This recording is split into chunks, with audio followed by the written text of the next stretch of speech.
Bonjour, ici le chat pour Groupe Canada. Aujourd'hui, le parka léger de l'armée allemande et le foulard tubulaire de l'armée tchèque. Tout de suite. Le parka allemand est de coupe relativement classique. On y retrouve dans le bas deux poches pour les mains qui sont fermées par fermeture éclair. Deux poches de poitrine avec la capuche, une poche sur le bras gauche. La poche intérieure ici à gauche contient une poche à crayon, donc on peut dire deux crayons. Sur le bras droit, vous retrouvez velcro pour un insigne régimentaire, deux épaulettes, fermeture avec attache velcro. La coupe est très simple, comme vous pouvez voir. Trois ajustements. Donc, dans le bas, celle à la ceinture et bien sûr au niveau de la capuche. Les fermetures au niveau des poignets sont simplement par velcro. Donc, le système de fermeture avant est par fermeture éclair. Vous avez le rabat et à l'intérieur, vous retrouvez une poche documents supplémentaires. Détail peut-être important pour ceux qui sont moins familiarisés avec les questions militaires ou autres. La fermeture à l'avant ferme beaucoup plus haut, donc au niveau de la ceinture. Vous allez voir tantôt, je vais vous présenter la doublure qui va avec ce type de parka. Bien sûr, il y a un côté pratique pour accéder à ces équipements ou pour aller tout simplement aux toilettes. Donc, ça sera pour accéder à son pistolet ou une autre pièce d'équipement. La fermeture est plus haute. Petit détail que j'oubliais, sous les aisselles, vous avez des fermetures éclair pour augmenter la ventilation du parka. La composition du vêtement, c'est un twill, donc c'est pas un ripstop. Il s'agit d'un twill 85% coton, 15% polyester. Donc ça fait un vêtement plus adapté pour les zones, on pourrait dire, arides, un peu moins humides. La même version en flectarn, qui est assez commune dans les surplus et bien sûr dans les cercles de survivalistes, pour avoir vraiment ce type, pas la version Tropentarn. J'ai eu énormément de misère à trouver une version désertique. Mais la version en flectarn régulière est assez commune dans les surplus. J'en ai vu à Saint-Gilles, j'en ai vu à Pont-Rouge, j'en ai vu dans divers autres surplus au Québec et bien sûr sur Internet.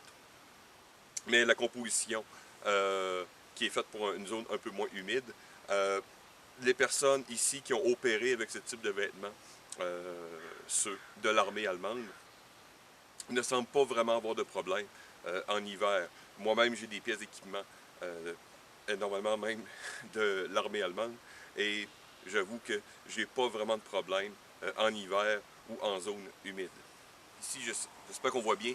Voici la doublure qui est faite pour aller avec ce type de parka. Ici, j'ai le même, c'est la même grosseur. Vous pouvez voir la ventilation au même endroit que sur le parka et son col montant qui va avec. Pendant qu'on est encore une certaine fraîcheur matinale, je vais mettre les deux pièces de vêtements et vous allez pouvoir un peu voir le résultat. Vous voyez ici encore dans cette doublure que la fermeture ferme au niveau de ma ceinture, ne va pas jusqu'en bas. Et on peut voir les aérations. Et contrairement à beaucoup d'autres parkas ou types de vêtements genre M65, il n'y a aucune attache entre les deux. Donc, ni au niveau des poignets, ni au niveau quelconque. Ce qui, à mon avis, est quand même un bon avantage. Ça permet une certaine mobilité des deux pièces de vêtements. Et même augmenter le frottement, ce qui peut, dans certains cas, augmenter le séchage des vêtements.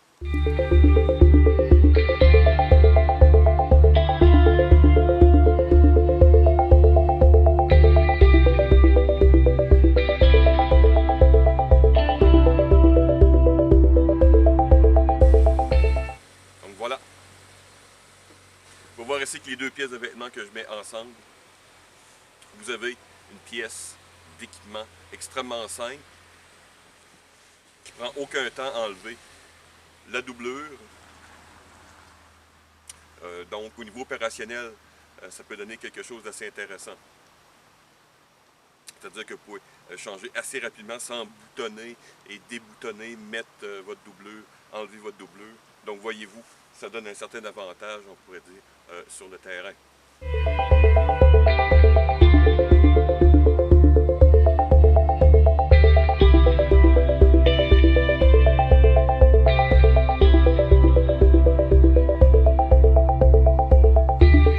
Et comme petit extra, je voulais peut-être vous montrer le foulard tubulaire de l'armée tchécoslovaque. Il s'agit d'une pièce, vous pouvez voir, élastique, c'est du polyacrylique, 70% de poly avec 30% de laine. Il s'agit d'un foulard tubulaire d'environ 1 mètre de long par une vingtaine de centimètres de large. Je l'ai eu pour un prix assez ridicule. Très belle pièce d'équipement, très propre, d'une espèce de vert brun. J'aime beaucoup, si on parle d'options, le côté tubulaire.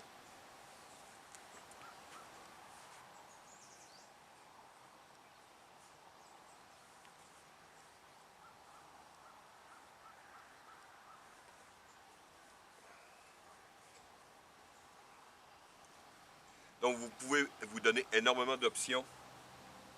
Le soleil est vraiment fort, désolé. Donc comme tuque, si vous avez, comme moi, une grosse tête, et vous mettez toutes sortes de tuques, et vous avez toujours de la misère, ben, ça va régler votre problème assez rapidement pour le prix d'une tuque en Condor ou autre. Je crois que j'en ai vu dans des surplus britanniques pour 2-3 euros. Ici, moi je l'ai commandé, il m'a coûté, je crois, 5 $ US. Vous pouvez vous faire une tuque vraiment adaptée à un niveau, donc il fait très froid, vous pouvez doubler, voire tripler.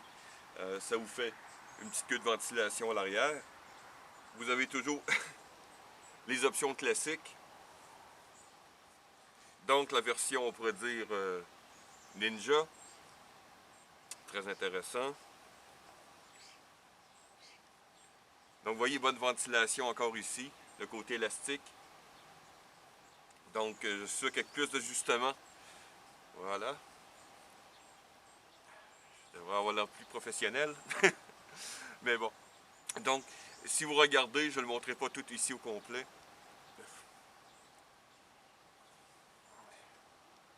Mettre en mode normal. Mais vous avez énormément d'options, que ce soit pour une tuque, un masque. Évidemment comme foulard classique.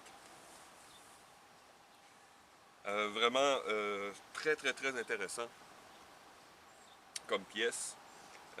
Pour les bras, il y a vraiment, si vous regardez les foulards infinis ou les foulards tubulaires dans la version civile, ils ont énormément de manières de se l'attacher, de le mettre dans sa figure. Je m'en étais conçu un.